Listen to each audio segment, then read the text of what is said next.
Hi, welcome back to TestiveAdvisor. I'm Ben, and today we're going to be talking about the new SAT reading section. I hope that you've been having a good time with completing your practice questions each week, that it's not too challenging to get through, and that you're keeping up with the lessons. If you're having any trouble with that, you can always consider and upgrade the Testive coaching. Okay, so today we're going to be talking about rhetoric. And in fact, we're going to be trying to kind of demystify that word rhetoric, that topic. So in the SAT reading section, the questions are divided into two broad categories, information and rhetoric. Now, information is pretty straightforward. Information questions are probably what come to mind when you think of a multiple choice reading test.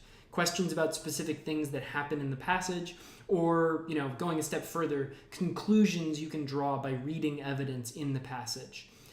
So what does that leave for rhetoric?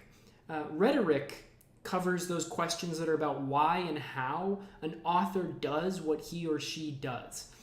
These are questions that ask about what I would call the writer's craft, decisions that authors make about what to include in the text, or specifically how to phrase something. Now, you don't need to be able to read the author's mind. You don't have to know the author's intentions to answer these questions. You just need to have an understanding of the text to pick the best answer for each question based on the information that you have. So in some sense, they're not actually really different than information questions in how you would go about answering them, but rhetoric questions generally ask you to have a better understanding, a deeper understanding of the text. So this week you were given a passage to practice with. 4 of the questions in that passage were about rhetoric, which is about the average for the SAT. So today we're going to take a look at those examples. Generally, the best method for answering these questions is to try to eliminate at least a couple of answer choices right off the bat. There will always be, at least 1 or 2 that are not really supported in any way, where they're not textually true, nor do they reflect the author's intentions. Both of those things need to be true in a rhetoric question, right? Yeah, you need to have support from the text, and it needs to actually match with what you're being asked about in terms of the author's intentions or choices. So this question says, what function does the discussion of the wrestling match serve in lines 40 to 57?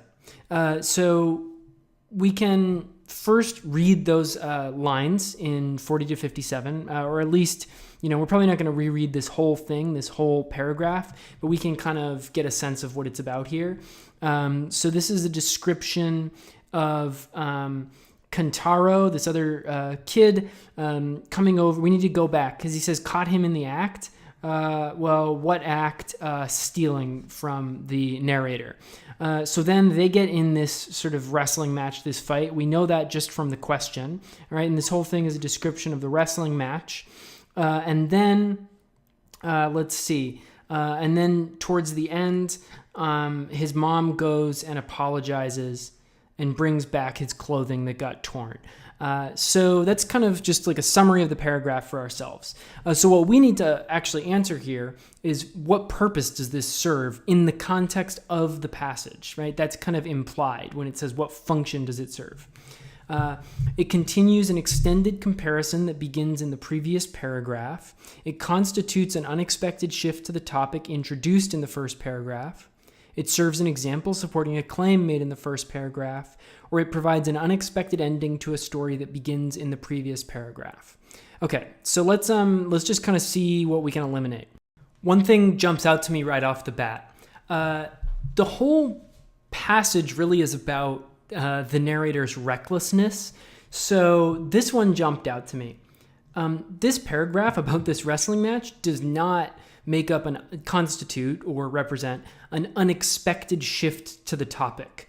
I would actually say it's pretty much right in line with the topic. So I'm going to eliminate that. Now, another place where that word unexpected jumped out. There wasn't really anything unexpected about this story. It provides an unexpected ending to a story that begins in the previous paragraph. Okay, so you could get a little bit tricked here by begins in the previous paragraph, because the story with him stealing the chestnuts does begin there. but it's not really unexpected in terms of the ending. He confronts someone who's stealing from them, and they fight. That seems like it follows a pretty clear narrative pattern that I would expect if someone is stealing from a reckless kid. So we're going to eliminate that one. Now, we want to pay attention to detail whenever we're thinking about, like, once we're actually narrowing down to a couple options, once we've eliminated a couple, we need to think about details. So let's take a look at this first example here, or answer choice. It continues an extended comparison that begins in the previous paragraph. I guess to some extent that there is a comparison between the narrator and Kentaro. But it's not an extended comparison. He kind of refers to Kentaro as a wimp, but he doesn't say, oh, I'm not a wimp and Kentaro was a wimp. So, they're kind of being compared, but you have to think about whether, so I guess it's textually true that there's a comparison that begins in the previous paragraph. Sorry about that line there. In the previous paragraph, but is that the function of this whole paragraph? Probably not. So then we have to look at this last choice and hope that it's correct, because otherwise we're going to rethink our choices here. It serves as an example supporting a claim made in the first paragraph. Okay, so I'm going to go ahead and eliminate this first one and then explain why I'm able to select this. So often answer choices will give a general description of the function of a piece of text, and you need to connect the general description to the specific information. So in this case, they use these broad words: example, support, claim. Well, they don't say what the example is. They don't say how it supports this claim. They don't say what the claim is. But if we can connect the dots, we can realize that sometimes, as much as specific answer choices might be correct a lot when it comes to information, often when it comes to rhetoric, you're going to have more broad descriptions of the purpose of something because they want you to be able to analyze rhetorical patterns or rhetorical techniques. So in this case, the claim is that the author is reckless and has suffered a lot of problems throughout his life because of his recklessness. So this example of getting into this wrestling match serves to support that claim. This question says, the comment of the narrator's father in lines 12 to 14 serves mainly two. Okay, so when you get a question like this, you're required to determine the purpose of certain lines in the passage. Generally, these types of purpose questions are easy to identify because they contain these phrases like, serves mainly to, or is intended to, is included primarily to, which indicate that you're being asked to identify the main rhetorical aim of a passage or a part of a passage. That's similar to the last question. Here, you're asked to analyze some brief lines spoken by a character, the narrator's father. So whenever you're asked to analyze a piece of dialogue, which you can, almost always identify by the use of quotation marks when you're scrolling through the passage, the first thing that you need to do is to try to understand the context of the spoken words. So otherwise, they probably won't make sense. In this instance, so we have the quote is right here. In this instance, the narrator's father is reacting when he sees his son, the narrator, being carried home from school by the janitor after the young boy jumped from the second story of his school building. Okay, we know that from the introduction of the paragraph. Also, look closely at words like adverbs that describe the way the words are spoken. All right, so words that often end in ly, because we can see how a character might be speaking. So in this case, we can see that the narrator's father is yelling derisively, which is a negative word. So it means like mockingly.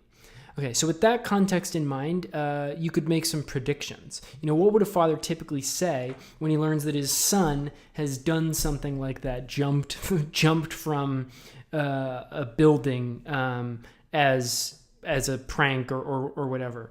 Probably words like he's probably going to be surprised, concerned, afraid, confused, maybe even angry.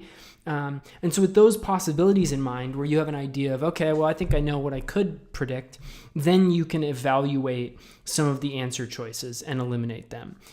Pretty quickly, you can highlight the family resemblance. That comment, that's not what purpose it serves. That doesn't match with anything we just thought of. Critique the narrator's form. Absolutely not. He's not a diver practicing. So then we have these last couple options. Emphasize the foolishness of the narrator's action, or lament the consequences of the leap. This is where the context becomes so important. Because as we noted before, this passage is about the narrator's habitual recklessness. And it seems pretty clear from the father's words, what a fool you are to go and get your bones dislocated. It seems pretty clear that he's emphasizing foolishness, not lamenting the consequences of the leap. He's talking about the consequences of the leap, but he's not lamenting them. It's not this wistful kind of sad thing. He's emphasizing the foolishness of the narrator's action here. So it's important to understand the context and to understand tone when it comes to the purpose of dialogue. So that is where we clue back into this word derisively. Okay, this next question is a very straightforward rhetoric question. It simply says the main purpose of the first paragraph is to. And you actually get questions like this relatively often, not maybe many times per test, but certainly you'll see one at least once a test. The main purpose of the first paragraph is to, and then we get some simple answer choices. Support a claim, disprove an idea, explain a puzzling action, justify a way of life. So each of these answer choices is basically goes verb, noun, verb, a noun, support a claim, disprove an idea. So you need to be thinking about the content of the paragraph. You need to be thinking about the context of the passage so that you understand its purpose. And then you need to be thinking about which of these verbs and nouns match up with the paragraph, and they both kind of need to match. So we've read this first paragraph probably a bunch of times by now, because you read it when you first read the passage, and then we've just had another question about it. So we should be able to jump in and answer this pretty quickly. So one thing that I can rule out first is justify a way of life. The author's talking through, or the narrator is talking throughout the passage about his recklessness and the consequences of that recklessness kind of on his life. He says he's been playing a losing game since his childhood, so he's not justifying his way of life here. Disprove an idea. Well, if anything, he's kind of... he's certainly not disproving an idea. There's an idea about his life here, but he's not disproving anything in here at all. He says, I guess you could, if you were just glancing and you saw, some may ask why I committed such a rash act. There was no particular reason for doing such a thing. That's not disproving that there's a reason. It's just, he's just saying there wasn't a reason. So then that leaves us with explain a puzzling action or support a claim. Well, if we hadn't just gone through these other verbs, we might be tricked into choosing explain a puzzling action, because jumping out of this window was definitely a puzzling action. But is it explained? I would say it's not really explained. The only real explanation is that, he was responding to someone calling him a chicken, but he doesn't really have a strong explanation for it. That's more like just an inciting incident. It's something. It's just cause and effect. It's not really like the whole purpose of the paragraph is not to explain it. That's where you have to remember that we're talking about a whole paragraph, not just talking about, well, we're talking about purpose. We're not just saying, is this true in terms of something that happens within the paragraph? I guess that this happens within the paragraph, but it's not the purpose of the paragraph. The purpose of the paragraph is to support, the purpose of most of the paragraph is to provide a story that supports the initial claim that because of his recklessness, he's been playing a losing game or experiencing negative consequences throughout his life. So that's the claim, and the support is in the story. Okay, we made it through to the last question. This final rhetoric question, the main effect of the final phrase of the passage, I make it through life only narrowly avoiding becoming a jailbird, is 2. So this is asking us to determine what effect the final lines of the passage create, or what purpose they serve. In other words, actually not what purpose they serve, what effect they have. So what consequences or results do these lines have on our overall understanding or experience of the passage? So this type of question typically focuses on lines, phrases, or words that somehow change or reinforce our understanding of the passage or paragraph. They're almost always significant words. So here you're asked to look at the final lines, and right away that should provide you with some help in selecting the correct answer. That's because it's extremely unlikely that the author is going to introduce a new idea at this point or try to totally change the reader's opinion or understanding in a meaningful way. So instead, an author usually uses a final line to emphasize a main point, provide a summary of what has come before, maybe to refer back to the beginning where the main themes are introduced. You might have heard before that good writing is often circular, so authors frequently use rhetorical devices at the end of a passage to allude to something that was introduced in the beginning. So with that in mind, let's look at the answer choices. So we're looking for an answer that somehow sums up the passage or that provides commentary on all that's come before, not a choice that makes an unsupported claim, tries to do too much, or that narrowly focuses on only one paragraph or part of the passage. So one easy way to go through the choices, especially if you're pressed for time, is to go through each choice and just look at the verb, which in this case is the first word of each answer choice, kind of like we saw in the last answer. So what we do when we see that is blame, emphasize, illustrate, and convince. So going back to what I just said about how authors typically use final lines, and that they're often used to emphasize certain themes or ideas, that just based on the verb makes answer choice 2 certainly the most attractive answer right off the bat. Now, I need to actually read through it and make sure that it works. Emphasize that the anecdotes the narrator has shared are indicative of his character. So he says, I make it through life, only narrowly avoiding becoming a jailbird. So he goes through life, almost getting into jail kind of all the time. And we're hypothesizing that the correct answer emphasizes that the anecdotes the narrator shared are indicative of his character. Well, we know his character. He said that he was reckless, that and here that he avoids becoming a jailbird just barely. And the anecdotes he's shared are about times he's gotten into trouble due to his recklessness. So for example, so this is definitely true. I'm going to select it right now. And I'm going to give you one example of a couple examples of why we can rule things out. We know that the narrator's situation is not being blamed on unlucky circumstances because, in fact, it's about his character trait of recklessness, which isn't luck. Illustrate why the narrator's parents worry more than they ought to. Well, it seems like they probably worry about the right amount based on his behavior. We know that these anecdotes are reckless. Convince the reader that the narrator's wrongdoing amounts to more than mischief. This is an example, and I'll stop here. This is an example of something that is potentially true. You should probably be convinced that in some cases the reader's wrongdoing amounts to more than mischief because it's had a pretty strong effect on his life.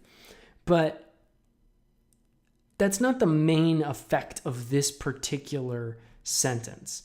In fact, this sentence kind of suggests that it almost doesn't quite amount to more than mischief because he narrowly avoids becoming a jailbird.